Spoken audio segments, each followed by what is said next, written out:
جی viewers, میں professor doctor Iftikhar Ejaz, paediatrician and paediatric nephrologist, آپ کو جب بھی ٹائم ملتا ہے کوشش کرتی ہوں کہ کچھ نہ کچھ معلومات، انفارمیشن ریگارڈنگ آل چائلڈہڈ ڈیزیزز اور اس کے ساتھ ساتھ جو بچوں کی کڈنیز کی ڈیزیزز ہیں اس کے بارے میں آپ کو اویئر کرتی رہوں۔ اور مجھے بڑا اچھا لگتا ہے کہ کچھ لوگ بڑے غور سے پڑھتے ہیں، سنتے ہیں اور پھر کوسچن بھی کرتے ہیں۔ تو یہ آج کسی ویور نے ایک کوسچن کیا ہوا ہے کہ جی آپ پلیز بتائیں کہ بوائز کے ختنے فیمیل ڈاکٹر یا فیمیل نرس کر سکتی ہیں، اسلامک لا کیا کہتا ہے، اور بوائز کے ختنے کتنی ٹائپ کے ہوں گے، اور پلیز یہ ٹاپک پہ ڈیٹیل ویڈیو بنائیں۔ اوکے جی، تو اس کے بارے میں ہم سب سے پہلے بات کریں گے کہ بیسیکلی یہ ڈاکٹر کا ڈومین ہے، یہ اس کے لیے نرسز اس طرح سے الاؤڈ نہیں ہے ختنے وتنے کرنے کے لیے، جس کو انگلش میں آپ سرکمسیجن بھی بولتے ہیں۔ تو اس میں تھوڑا سا آپ کو بتاتی چلوں کہ بیسٹ ٹائم ہے جب بچہ پیدا ہوتا ہے، زندگی کے پہلے 1 سے 3 دن بہتر ہے اس کو نہ کیا جائے۔ اس کے بعد خاص طور پہ جو نیو بورن پیریڈ ہے، یعنی زندگی کا پہلا مہینہ بچے کا، وہ بیسٹ ٹائم ہے۔ اس کی ریزن یہ ہے کہ جلدی ہیلنگ ہو جاتی ہے اور ایزی ہینڈلنگ ہوتی ہے۔ اس کے بعد بیبی جیسے زیادہ ایکٹیو ہوتا چلا جاتا ہے تو اس کے لیے تھوڑی سی پھر مسائل پیدا ہو جاتے ہیں۔ تو سب سے پہلے تو آپ یہ ذہن میں رکھیے کہ ختنے آبویسلی کیا ریزنز ہوتی ہیں کرانے کی۔ ہمارا تو کیونکہ ریلیجیس ایک یہ بہت اسینشیل چیز ہے، اور ابھی تو سائنس نے، ریسرچ نے کافی حد تک پروو کر دیا کہ بہرحال یہ چیز بہت ضروری بھی ہوتی ہے اور فائدہ مند ہے۔ بہت سارے مذاہب میں ختنے کرانے کا کانسیپٹ نہیں ہے، لیکن ابھی ایون ان ریلیجنز میں جہاں پہ کانسیپٹ نہیں ہے، ان کو یہ سمجھ آنا شروع ہو گئی ہے کہ اس کے ساتھ یورینری ٹریکٹ انفیکشن کے چانسز بڑھتے ہیں اور کچھ مسائل زیادہ ہوتے ہیں، سو بہتر ہوتا ہے کہ ختنے کرا لیے جائیں۔ اچھا، تو ہم نے بات کی کہ آپ نے پہلے زندگی کے فرسٹ منتھ آف لائف میں بیسٹ ٹائم ہے، لیکن اس کے بعد بھی آرام سے سرکمسیجن ہو سکتا ہے۔ یہ ڈیپینڈ کرتا ہے کہ بچہ جیسے جیسے بڑا ہوتا جائے گا، خاص طور پہ after first year of life, تو پھر اس کو بعض دفعہ جنرل انستھیزیا ہلکا پھلکا دینا پڑتا ہے، کیونکہ اس کو ہینڈل کرنا آسان نہیں ہوتا۔ جبکہ چھوٹے بچے کی اگر ہم کرتے ہیں تو آپ صرف لوکلی اس کو انستھیٹائز کر کے اور اس کی ہینڈلنگ کر کے بڑی آسانی سے کر سکتے ہیں۔ اس کے لیے 3-4 میتھڈ یوز ہوتے ہیں، ہر ایک کی اپنی پریفرنس ہوتی ہے، لیکن کچھ تو میتھڈز ایسے ہیں کہ جن میں ایک چھوٹا سا انسٹرومنٹ استعمال ہوتا ہے، گومکو میتھڈ ہے، اور اسی طرح آپ اس کو کر کے اور جو ایکسٹرا ریڈنڈنٹ سکن ہے آگے بیسیکلی اس کو آپ نے کاٹ کے ختم کرنا ہوتا ہے، تاکہ اس کے یورین والی جگہ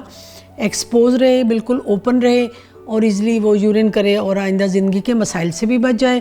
اسی طرح ایک میتھڈ ہے، ایک پلاسٹی بیل، جو بالکل ایک بینائن سا میتھڈ ہے، یعنی معصومانہ طریقے سے آپ اوپر اس کو اس طرح ٹائی کر دیتے ہیں کہ جو ایکسٹرا سکن ہے وہ خود ہی آہستہ آہستہ سلف اف ہو کے کوئی ایک ویک ٹائم میں وہ گر جاتی ہے اور بڑے آرام سے جلدی ہیلنگ ہو جاتی ہے۔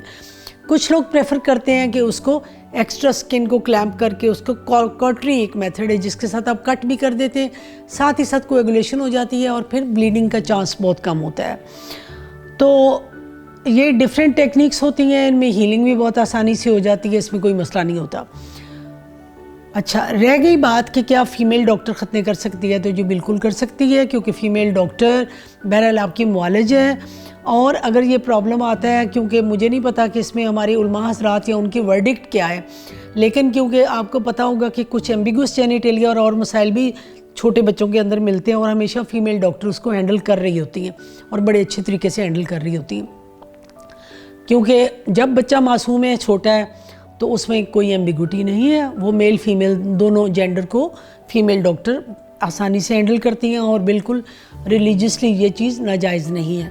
ہاں، جب بلوغت پہ بچہ پہنچ جاتا ہے تو اس کے بعد پروبیبلی یہ فیمیل ڈاکٹر کا ڈومین نہیں رہتا، اس کو میل ڈاکٹر ہی کرے گا، لیکن کیونکہ سرکمسیجن تو میں نے جیسے کہ بولا کہ ارلی چائلڈہڈ میں زیادہ بہتر ہوتا ہے،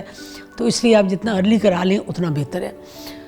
تو ایک چیز البتہ ضرور میں آپ کو انفارمیشن دینا چاہوں گی کہ کچھ پرابلمز ایسے ہوتے ہیں، وہ بیسیکلی پیدائشی نقائص ہوتے ہیں،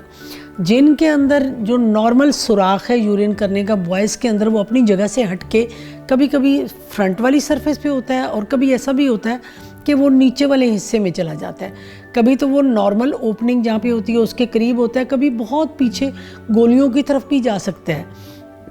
اس کو ہائپوسپیڈیسس کہتے ہیں۔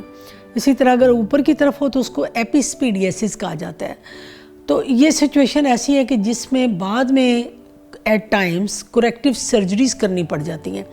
جب وہ کریکٹیو سرجریز کرتے ہیں تو جو سکن ہم اس کی کاٹ کے اتارنا چاہ رہے ہیں, جو فور سکن ہے,